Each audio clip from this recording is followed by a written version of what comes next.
Welcome to Roll and Relax. I am Claudia Mühlenweg. I'm the creator of the Naturally Clear Vision Method, a yoga teacher, and a role model method practitioner. So today we will be rolling our lower backs, which, you know, for a lot of us, there's tension, there's pain. I myself had two sciatica occurrences, one in my 20s, one in my 50s. So especially my right lower back and my hip kind of tends to hurt, especially when I don't use my core the correct way. So I want to show you the main muscle we will be working on is the quadratus lumborum. It looks like this. So this is the rear view of your spine. It's like this muscle. And what it does, it kind of lifts our hip up, right? So every time we kind of cock our hip, that's what this muscle does. And that gets tight a lot. There's also, we will be rolling this is the serratus posterior inferior. So it's the one lower, there's one higher up. That's the one when you do push-ups, the one on the side that gets really activated. So we're not gonna go into the ribs. We're gonna stay in this area underneath the ribs, but we're gonna catch some of that. And then there's also the erector spinae, I hope I pronounce this correct, group, which are these different muscles that run along your spine. So we will obviously not work on these on the upper back, but we will be getting some of those in this lower area. So those are the muscles, and then we will get started. So you can use, I'm gonna use the small yoga tune-up balls. In fact, I just got a brand new pair because I like them a little. I know this area can tolerate a little firmer ball for me. However, you can, if you put these on the back and it's too intense, you can definitely do this with the plus balls, so they're slightly bigger. And the other option is to go to the wall. And also for this one, you can keep them in the tote, or you can take them out. I like to take them out because I like the grip on my skin. But if you do this at the wall, definitely keep them in the tote, because otherwise all you will be doing is chasing bouncing balls around the room. That's not the purpose, right? So if you do this at the wall, make sure that you have them in the tote. So we will basically be rolling like this. If you can grab, like, we don't want to go right now, we're not going to go into the pelvis. We're going to go from the top of the pelvis to the bottom of the ribs. So it's like this space right here. And I'm going to roll my top up a little bit so I can get the balls on my skin, and we place them this way, and then we will be rolling up and down initially. So you're going to be on your, let me see, yeah, that works. On your forearms, and the balls might travel a little bit if they're not in the tote. And so you basically just start pushing and pulling with your feet, letting them roll up and down. Make sure you breathe. So for me, this is pretty good. I don't feel all that much here, but just keep, just kind of get a sense of the territory and see if there's an area where you feel more or less. So I definitely feel more toward the pelvis versus the ribs in that area. If you want, you can let your head relax back if that feels good.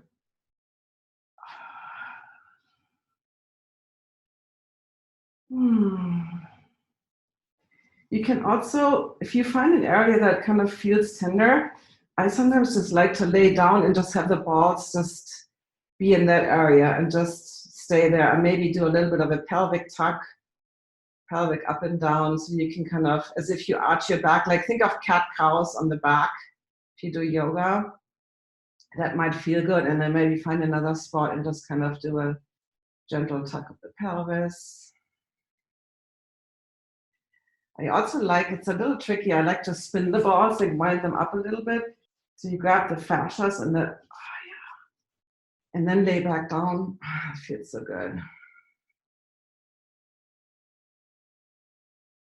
So take deep breaths into the abdomen. You really want to use your breath to support this area. Or anytime you roll on the balls or you do any kind of exercise. I mean, the breath is one of the most important things. And we often hold our breath if something hurts. So that's the last thing you want. Okay, let's do this a little longer. And again, if you don't have them in the tote like me, they might travel apart, so you might have to reset them. Okay, so the next thing, we will be working on rolling our sacrum. And so the sacrum is this bony It's basically this flat part of your back. It's like a little triangle. I don't have the card for that. And you can use any size ball. Like I like to use, you can use the, actually, hold on, before we do that, sorry, I forgot something. I have my notes here, like what we want to do. The next thing, I was like, there was something missing. So now we will put the balls vertically, like so, and we will be shimmying our hips side to side so they will travel from side to side. Again, you can keep them in the tote or you can keep them separated. I know there was something else I wanted to do. I write my little notes. This morning I had planned to do a boot camp class. My gym has a boot camp class at 6:30 and I was just like snooze. It's like those rainy days. All right, so you basically put them on one side. I can show you here. I'm starting on the right side. You put them on your waist. So they're between the pelvis and the lower ribs. And then you shimmy. I see, I need to start way over here. So don't want to get, so you just basically shift your body side to side so that the balls travel all across your lower back. And then also just check in if there's one side that feels more tight. And again, you might have to reset them. For me, it's always the right side. It's the one where I had a sciatica. I played squash in my 20s. I don't remember. Do you remember that game everybody played in the 80s? Squash. Really fast game. Yeah, and I don't know what I did on one night. I just hit the ball. And man, my back was slam. It hurts and I couldn't move. And my whole right leg was paralyzed. So it was one of those, it hit that nerve, yeah. I mean, it wasn't like permanently paralyzed, obviously, but it was definitely very intense. And ever since then, I've been struggling with lower back pain. And thankfully to this, yoga, Pilates, a good chiropractor, and also a lot of mental, like mind work, mindset work.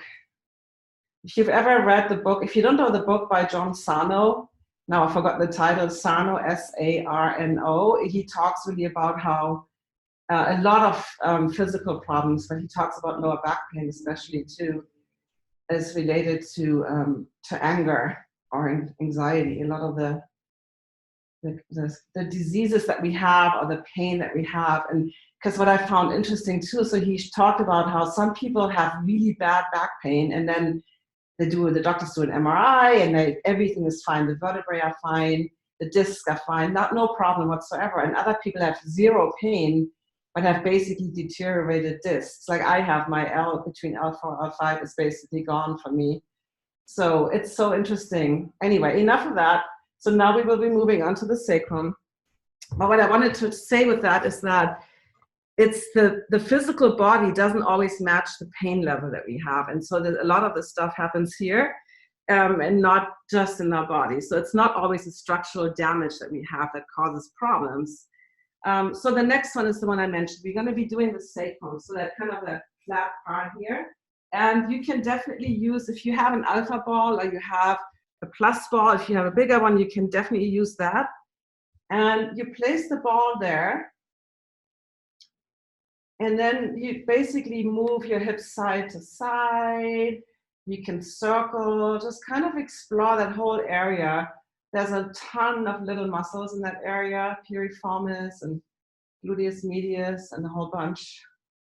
Just kind of roll around, maybe make little circles, or I like to move my hips side to side. You see, I should probably turn around so that you can see what I'm doing, but the ball is right here on that flat part. And again, this is really nice to do with the bigger ball too, if you have an alpha ball or a plus ball.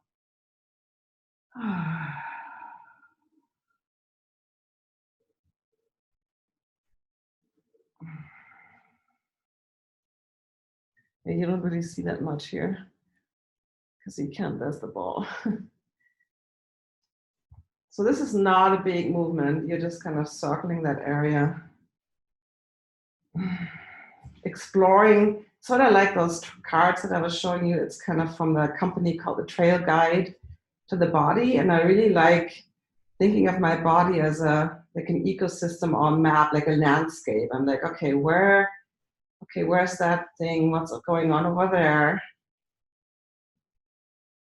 just exploring versus being judgmental or, what's wrong with my legs or what's wrong with my lower back? Like, why am I feeling? I used to get really angry about my back pain actually because it limited me from doing certain activities. Like I tried water skiing once. And the first time I did it on both skis, easy. I was out the water, yay, fun. I'm like, okay, now of course I have to do the mono ski. Yeah, of course, right? Did that, didn't come out of the water, and then dragging in the water with that pressure, my back was out, and I spent the last week in Spain, that was like in my 20s, I spent the whole weekend basically in bed on painkillers, but everybody else was having fun. So like, I got so furious, but I was also, I was young and stupid, but yeah. But it does mean, like the thing is too, the fear can prevent you from actually, or the fear can create that pain too. So it's that fine line of being smart about your choices, not having fear, but also not doing something. Like I was not ready to do it more, like, that was not a good choice for me to do. I should have just enjoyed I was brand new to water skiing. So this is the only 2 times I ever water skied. After that, I was like, nope, not gonna do that again. All right, so and now just lay flat just remove the ball and lay flat. Just let it free. Feel that area and feel that warmth. I feel some warmth in that lower back around the sacrum. It feels really good. So take a few deep breaths.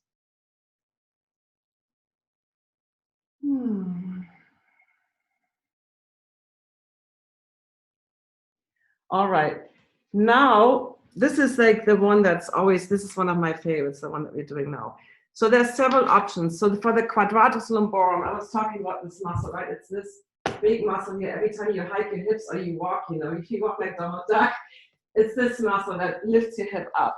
And you can so there's several versions. You can use an alpha ball and just do this on the floor with an alpha ball. So it's, we will just basically start, you're doing one side at a time. You're not traveling across the spine. So you're just shimmying your hips. Or you can use a plus ball. If you only have the small ones, and I do the small ones because I want a little bit more pressure, but you can do a plus ball. You can do that at the wall. See, the plus one, I already feel more. So for me, I want a little bit more pressure. And the most amount of pressure you get is if you use a yoga block or a thick book with one of the yoga tune-up balls, so the smallest ones. And that's what I'm gonna do. However, you don't need to do this. This is like the most intense. So you basically put the ball on the block, and then you put this on your QL. So you have, this is like, again, and I'm gonna switch this up. So you put the ball right here. So this is the most amount of pressure you're gonna get if you do this way. Oh, wow, this feels so good, but it's quite intense. So if this is too much for you, basically use a bigger ball, go to the wall. With the small balls, like, when you do this, you can do this too with the small ones, but you don't, because they're so small, you don't really get the same amount of pressure. But actually, I feel something here too. So you can do this too with the small ones. If you feel a lot, just place the small one there. But I like the block, not because I like torture, but for me, this is the good pain, being on a block. Oops. So I like that. And this block is particularly high. It's a Manduka block. Some of them, they also have half blocks. Not this brand, but I've seen half blocks. So what you can do, this is a little trickier on the block, but you can now drop your knees, or at least one. On the block, it's a little harder. I just do one, or this. But if you're on the floor with the ball, just drop the knees. I'm doing the right side. If you're doing the right side too, just drop your knees to the right. I'm just going to drop my right knee and keep the other one.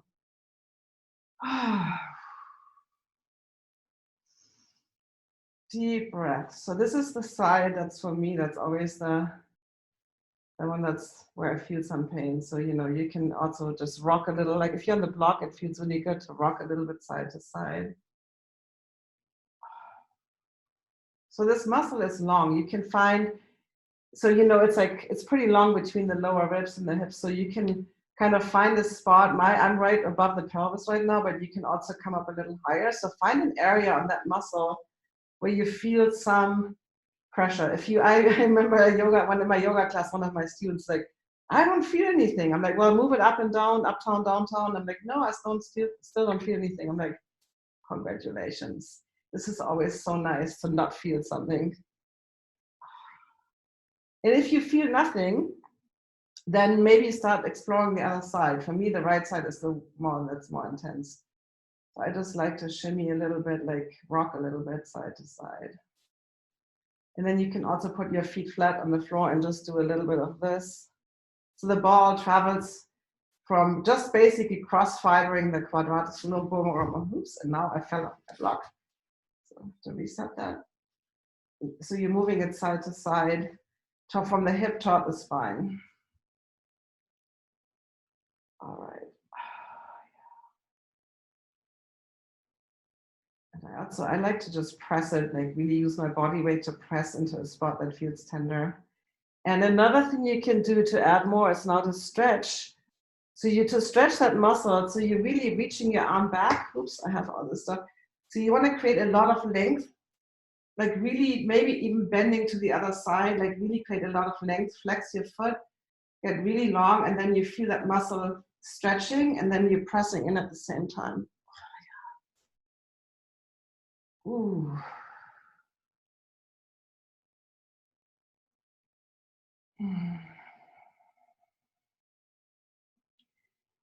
Another move you can explore is to actually activate that muscle by now bending your hip toward that way. So you're basically creating a C shape. So I'm making this side of my waist smaller, the other one longer. So this is how you activate the quadratus lumborum, by lifting your, so this is neutral for me, and I'm not now lifting my hip up, like moving it toward the right, if that makes sense. I hope you can see what I'm doing. So let me get off the block and show you. I'm basically, so if this is neutral, what I was doing is like I was basically doing this move. So I'm doing the right side of the ball right here, and I'm cinching up my hip. That's what you do to activate that side. Okay. Let's see where we are in time. Okay, we still have some time. Great. Let's look at my notes.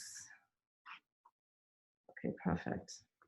Good. Because we also have to do the other side. So this is the one move I like to spend the most time on, because I get the most out of this. So cinching, like anywhere on the quadratus lumborum is usually the spot where I feel the most. So crunching up your waist. And again, you don't have to put the ball on the skin, but you can also do this, what we've been doing a lot, like winding up the ball, like you spin it a little bit. But this you definitely need to do on skin, otherwise you're just swinging with your clothing. Yeah, I just like to lean into that. You can make sounds. If you have animals, they might look a little weird at you. I don't have one right here. I have a lot of stray kittens in my backyard, and I have an opossum that decided to live under my house, and I can't get it out. Like, don't have babies under there, please. But yeah. All right, and then move on to the other side. So I might do a little bit more on the right. So start by just placing the ball on the other side. And if you already moved to the other side, maybe go back and forth, or do any of the other things we did on the lower back. I just like to let it rest there, and I should change so you can see. I put 2 yoga mats side to side, so I have more space here to explore. So I'm putting on the left side now. Okay, let me see, can you see it? Yeah. Well, I have all my lights on. I like to just start by just letting it sit there and breathe into the face.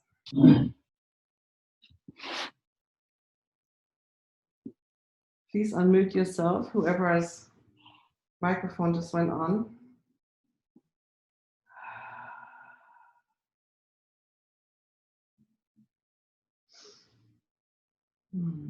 And then you can do that where you drop one, for me the left side, you can drop that left knee. And if you're on the floor, you can, it's a little easy. On the block, it's a little bit of a hovering. If you're on the floor, just you can let both knees drop over. So you're coming more into like a twist. But on the block, I feel like I like to do a little bit of a rocking motion here. Again, if this is too much, then use a bigger ball, go to the wall.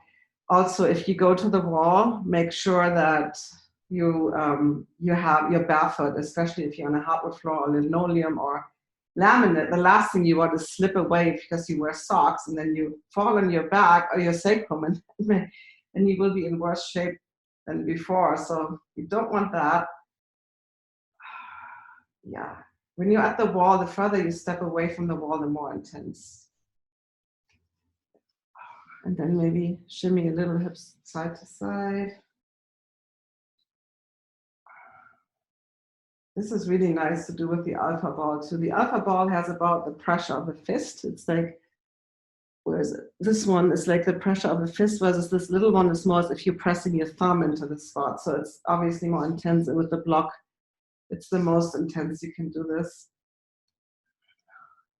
And then you can add that elongation of the quadratus lumborum by stretching, like really getting super long. And just breathe into that area.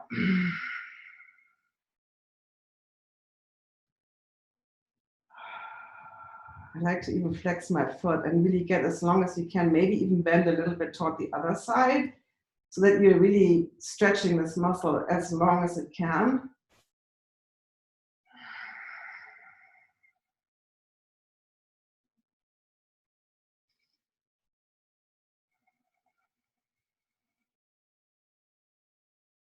I could do this one for a long time. It feels so good. And then the other thing was now opposite, cinching up that hip. So like bending, like crunching up this left. If you do the left side, like this is how you activate that muscle. And then you press into the ball. Oh, so nice. I don't know about you guys, but this is something I usually do every morning after my yoga class. This is one of my things. And I usually use the alpha ball and just roll my whole hips, the whole outer hips, the gluteus medius, the maximus, this lower back, like the whole lower back hip area is so nice. But yeah, if you want to get the most intense, this is what you do. The small, and I just got a brand new ball, so they're really firm. But yeah, this is good pain. All right, so oops. This is it. I don't know what the time is. Oops. And you can obviously stay longer. You can definitely stay here longer if this was if this feels good to you. So you don't want to stay here too long. So about 2.5 minutes of pure compression is probably the most you want to do. So, you know, I wouldn't press into that muscle for like 10 minutes, but, you know, rolling around, moving around, and then always activating the muscle and then relaxing, what we call contract, relax. So contracting in this case is like cinching up your hip and then relaxing. And then so you can do that alternatively too. So you do both. That's a really great way. Or you stretch, you add any kind of movement when we did that stretching, so you lengthen the muscle. So I hope this was helpful in your lower back. My lower back feels like really warm and nice and definitely way better and less stiff than when I just woke up. So I hope this was helpful. I'll see you tomorrow. And if you haven't done so, join my Facebook group, See Clearly Without Glasses. And if you are interested in vision improvement, I have a great guide called 10 Habits for Happy, Healthy Eyes that you can find on my website at myholisticvision.com. So, and please leave comments if you watch this on YouTube. I really appreciate it. Thank you and goodbye.